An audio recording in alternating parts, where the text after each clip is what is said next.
विज्ञान संकाय के पार्ट सेकंड की भौतिक रसायन की वीडियो लेक्चर श्रृंखला में हमने पिछले वीडियो में आर्यनीज के सिद्धांत के बारे में अध्ययन किया था।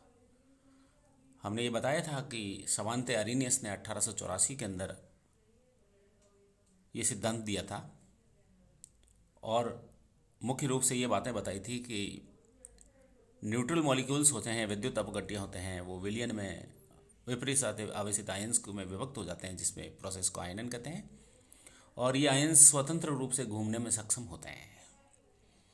विलयन के अंदर ये सारे के सारे अंश स्वतंत्र रूप से मूव कर सकते हैं, अभिगमन कर सकते हैं, और इनके अभिगमन के कारण ही विद्युत का प्रवाह संभव हो पाता है। ये भी बात कही गई थी कि ये जो विद्युत अपघट्य होते हैं, जो कि न्यूट्रल मॉलिक्यूल्स के रूप में हमने कहा, वो सारे के सारे विद्युत अपघट्य की सॉलिड स्टेट के अंदर भी इनके आवेश उपस्थित होते हैं। ये कण चार्ज पार्टिकल्स के रूप में उपस्थित होते हैं और हमने इनको आयनन पे लॉ ऑफ मास एक्शन लागू करके डिसोसिएशन कांस्टेंट भी निकाला, और इस प्रकार से हमने उसको 4 पोस्टुलेट्स में उस नियम को, आर्यनीज के सिद्धांत को पढ़ा था। अभी आर्यनीज सिद्धांत 1884 में समानते आर्यनीज ने दे तो दिया, परंतु इसकी कुछ सीमाएं भी हैं, कुछ लिमिटेशंस भी हैं, कुछ कमियां हैं, जिसकी वजह से ये सिद्धांत सर्व जगह अप्लाई नहीं हो सकता। तो आर्यनीज सिद्धांत की क्या लिमिटेशन है, क्या थ्योरी है, वो हम देखते हैं। यद्यपि आर्यनीज के सिद्धांत की पुष्टि के लिए अनेक प्रमाण उपलब्ध हैं, परंतु जैसे जैसे प्रायोगिक तथ्य का पता लगाया गया, इस सिद्धांत में अनेक विसंगतियां मिलेगी। तो ये कहा जा रहा है कि भाई आर्यनीज सिद्धांत का जस्टिफिकेशन या वेरिफिकेशन के लिए कई एविडेंसेस उपलब्ध हैं, लेकिन जैसे जैसे एक्सपेरिमेंटल तथ्य स्टेटमेंट्स पता चले, तो तैसे तैसे इसमें कई प्रकार की कमियां या विसंगतियां मिलती गई। तो इस प्रकार से यह सिद्धांत कुछ सीमाओं में ही लागू किया जा सकता है, कुछ लिमिटेशंस में ही लागू किया जा सकता है। As it is it can not be applied. तो आर्यनीज सिद्धांत की कुछ प्रमुख सीमाएं या कमियां, लिमिटेशंस हैं, वो निम्न प्रकार से हैं, निम्नलिखित हैं, जो हम 1 बाय 1 देखें। नंबर 1, आर्यनीज सिद्धांत पर आधारित ओस्टवाल तनुता नियम प्रबल विद्युत अपघट्यों के लिए अपेक्षित परिणाम नहीं देता है। तो ओस्टवाल डाइल्यूशन जो लॉ है, वो आर्यनीज के सिद्धांत पर ही आधारित है, इस पर ही काम करता है। तो आर्यनीज सिद्धांत पर आधारित Ostwald dilution law strong electrolyte के केस में स्ट्रॉन्ग इलेक्ट्रोलाइट को प्रयोग करने पर अपेक्षित एक्सपेक्टेड रिजल्ट्स नहीं देता है। केवल दुर्बल विद्युत अपघट्यों के लिए ही आर्यनीज सिद्धांत ओस्टवाल डाइल्यूशन लॉ लागू हो पाता है, स्ट्रॉन्ग इलेक्ट्रोलाइट के लिए एप्लीकेबल नहीं हो पाता है। अर्थात वियोजन स्थिरांक का मान स्थिर नहीं प्राप्त हो सकता, यानी डिसोसिएशन कांस्टेंट प्राप्त नहीं हो पाता है स्ट्रॉन्ग इलेक्ट्रोलाइट के केस में, जबकि डाइल्यूट वीक इलेक्ट्रोलाइट के केस में ये एप्लीकेबल है। देयरफॉर HCl के वियोजन के स्थिरांकों को परिकलित मान ओस्टवाल नियम को सारणी में दिखाया गया है। उससे अंदाज चलेगा कि स्ट्रॉन्ग इलेक्ट्रोलाइट के केस में ये डिसोसिएशन कांस्टेंट प्राप्त नहीं हो रहा है। इसका मतलब ये स्ट्रॉन्ग इलेक्ट्रोलाइट्स के लिए एक्सपेक्टेड रिजल्ट को नहीं दे सकता। तो HCl के लिए देखें, टेबल के अगर लेफ्ट हैंड साइड में अगर आप फोकस करें तो कॉन्सेंट्रेशन दे रखी है, और कॉन्सेंट्रेशन से जैसे ये नंबर 1 है 0.005 मोल्स पर लीटर, 0.050, 0.1, 0.5 और 1।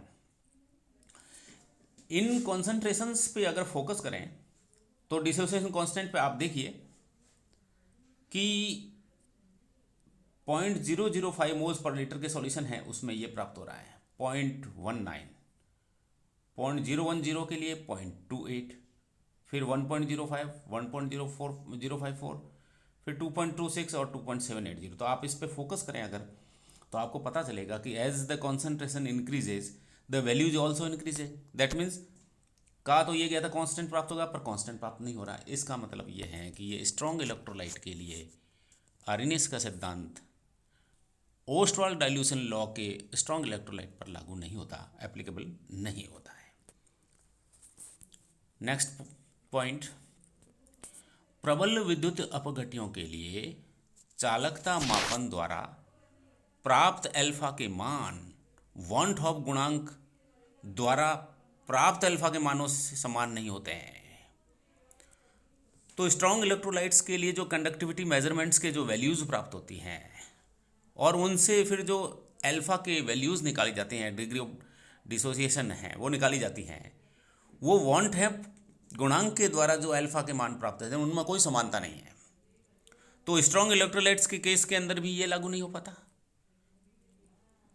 तीसरा बिंदु, पोटेशियम क्लोराइड यानी कि KCl, सोडियम हाइड्रोक्साइड यानी NaOH और सोडियम क्लोराइड यानी कि NaCl आदि प्रबल विद्युत अपघट्य स्ट्रॉन्ग इलेक्ट्रोलाइट्स पिघली हुई अवस्था में या मोल्टन स्टेट में भी विद्युत के सुचालक होते हैं।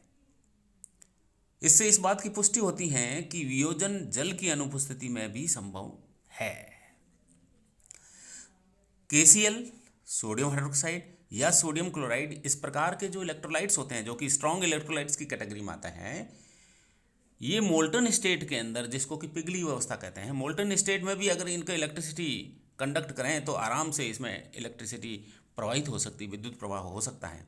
इसका मतलब ये मोल्टन स्टेट में भी कंडक्टर के रूप में काम करते हैं और कंडक्टर के रूप में काम कर रहे हैं। इसका मतलब ये इनका जो डिसोसिएशन है वो कोई ज़रूरी नहीं कि वाटर की उपस्थिति में या मीडियम की उपस्थिति में हो, बल्कि ये इन एब्सेंस ऑफ वाटर भी हो सकता है।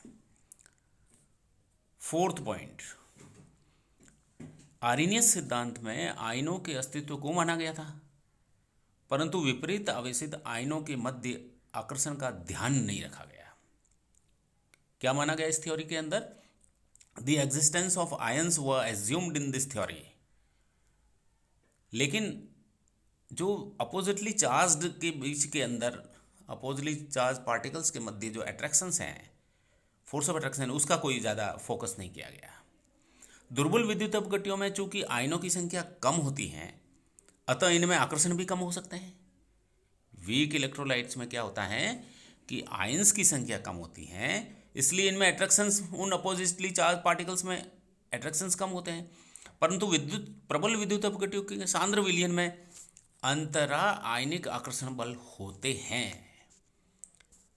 वीक इलेक्ट्रोलाइट में तो आयनों के मध्य आयनों की संख्या कम होती है, उनका मतलब अट्रैक्शन कम। परंतु स्ट्रॉन्ग इलेक्ट्रोलाइट के केस में तो क्या है, कॉन्सेंट्रेट सॉल्यूशन होगा तो इंट्रा आयोनिक अट्रैक्शन फोर्सेस होते हैं और वो स्ट्रांग होते हैं, अतः विलयन के गुण प्रभावित हो सकते हैं। तो सॉल्यूशन के जो करेक्टरिस्टिक्स हैं they can be affected by these. Next point and last point, sodium chloride, potassium chloride या सोडियम सल्फेट प्रकार आदि इस प्रकार के प्रबल विद्युत अपघट्यों के क्रिस्टलों में उनके अध्ययन से ये पता चला, ये ज्ञात हुआ कि ये परीक्षित हुआ कि इनकी ठोस अवस्था में भी आयंस उपस्थित होते हैं। What we are going to tell कि इनकी ठोस अवस्था में भी आयंस उपस्थित रहते हैं, अतः अवियोजित अणुओं का अस्तित्व ही नहीं होता। That means non dissociated molecules का कोई एग्जिस्टेंस नहीं होता और इसीलिए ही अवियोजित अणुओं तथा आयनों में साम्य संभव नहीं है। और ये कह रहा है कि इसी कारण से अनडिसोसिएटेड मॉलिक्यूल्स एंड आयंस, इन दोनों के बीच में इक्विलिब्रियम संभव ही नहीं है। तो इस प्रकार से ये कुछ 4-5 बिंदुओं में हमने आर्रीनियस थ्योरी जो पढ़ी थी, जो पोस्टुलेट्स उसमें दिए गए, जो बिंदु दिए थे आर्रीनियस ने 1884 के अंदर, वो सर्वसम्मति से सब जगह लागू नहीं हो सकते, एप्लीकेबल नहीं हो सकते, क्योंकि उनकी भी कई सीमाएं हैं, कई लिमिटेशंस हैं और हम कह सकते हैं कई कमियां हैं। तो इन 5 बिंदुओं में हमने ये इनकी लिमिटेशंस देखी। So thanks.